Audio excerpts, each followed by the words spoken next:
membawakan malam peresmian penutup Festival Convocation 19 UNIMAP 2024.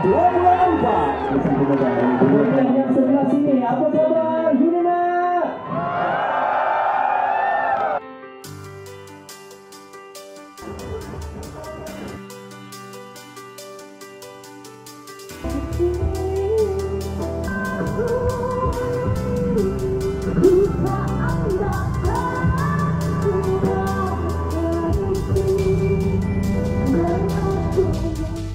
Hujan kini kan sampai hari yang terakhir. UNIMAP baik ya?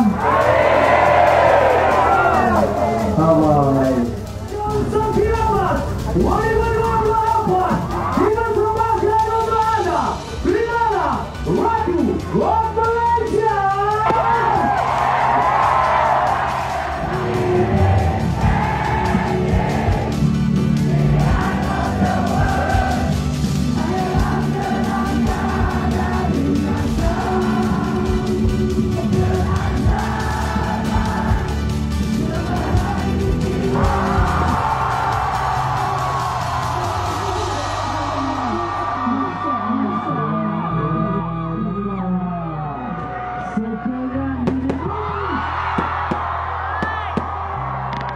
Nama saya Alendusara binti Muhammad Azwan, merupakan pengarah Festival Convocation yang ke-19 Universiti Malaysia Perlis. Okay, sambutan Festival pada tahun ni serius, meriah gila, ramai gila orang datang.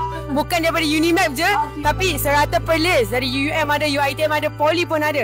Ramai orang datang. Harapan saya untuk next FestCon kepada yang akan menyandang Secretary FestCon, do better than this and panggil lagi artis gempak-gempak. Orang pasti datang punya. Percaya cakap saya. Saya nak ucapkan terima kasih banyak-banyak, terutamanya kepada penasihat, kepada tim Secretary FestCon 19 kerana sama-sama dengan Sarah untuk menjayakan FestCon 19 tahun ni.